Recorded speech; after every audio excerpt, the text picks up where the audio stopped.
Hi guys! Let's make this fondant Charizard. As per usual, I'm going to use Saracino modeling paste, but for this project any fondant or gum paste will work too. We will start with the body first, and I'm going to use this whole pack of 250 grams of orange. I'm kneading the smaller half, making the ball, and then elongating two ends for the neck and the tail. He has quite a rounded, chunky body. The neck is a simple cylinder shape and the tail part is a long cone. This topper will be shipped to Italy, so I decided to make it flat, so there are more chances it will arrive safely. I've already made a Charizard like that a few years ago for my gravity-defying cake. It had isomalt flames from the open mouth and it was so cool, but this one will be much simple shape because of the long trip.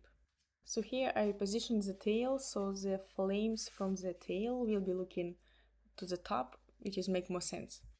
And I'm smoothing and flattening the belly even more. And then I'm rolling this yellow tea drop and attaching it to the body. Now it's time for legs. His legs are quite chunky, so I'm using quite a lot of fondant here. I started with a cylinder and then I used my finger to create this shape that is basically like three balls connected. And the middle ball that I cut diagonally, it will be a thigh and the balls on the end will be foot. So I start with a rough shape first to make sure my feet will be similar in size and proportions. And then I add details. I use this knife tool to define the fingers and separate them a little. And then I'm adding some creases and I bend the leg in the knee area. And his knees are also very rounded, so I try to form it too. And then I attach it to the body with some water. And I try to position them differently so there is some movement. Then I'm adding holes where the claws will go. And by inserting them into these holes, I ensure they stay in place more firmly compared to just like sticking them on the surface. Then for the arms, I roll the same shape as we did for legs, but for each arm. Because he has very rounded shoulders, rounded elbows, and we need a ball for the fingers. And again, I make two of them to make sure they look similar. And his fingers are longer than the toes, and the whole palm look like a cross. And overall, it looks like he's holding something in his hand. So I made two of them. I then defined a wrist a little bit more, added holes for the claws, same like legs, nothing special, but to attach the hands to the body, I made a holes in the body and then these cone shapes on the end of the shoulder for the better bond and the stronger connection between the parts, so there is less chance something will fall off and they will stay in place. And again, when I was positioning the hands, I did it differently, mostly because when his both hands were looking down, he looked like a T-Rex. And when I'm attaching the arm, I press quite firmly, but I'm trying to keep the rounded shape of the shoulder and the elbow. Then it's time to make the head.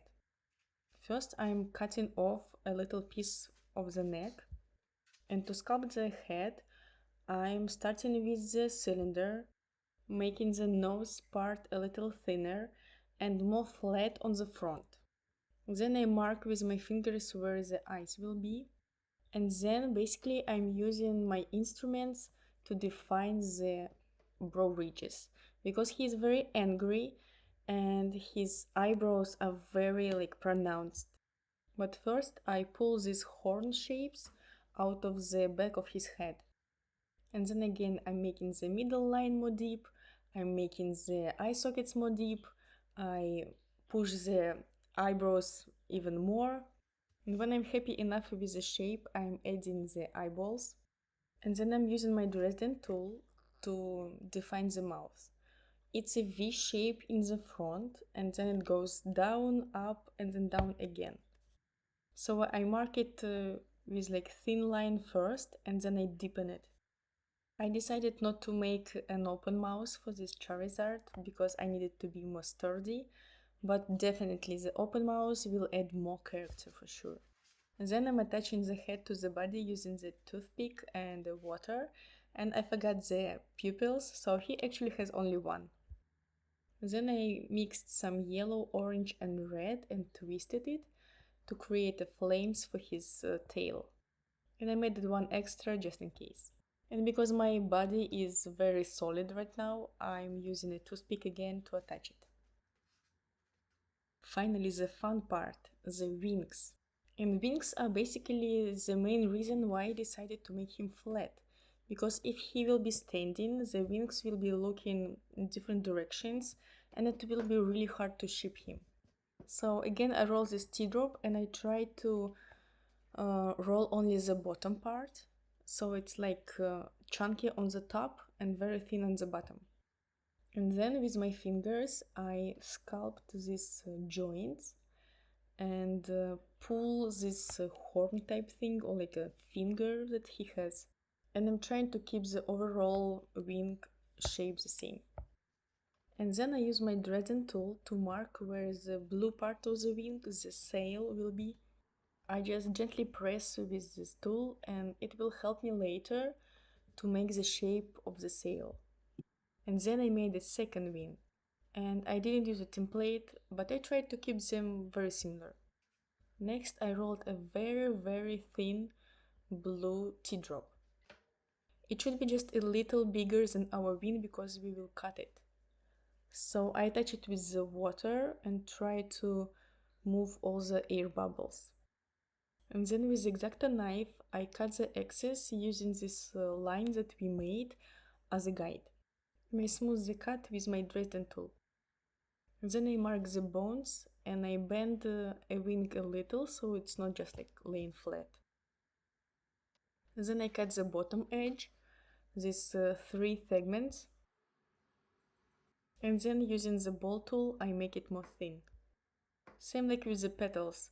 It's strong enough to hold the shape, but we make the edge thinner so we have an illusion that it's very thin.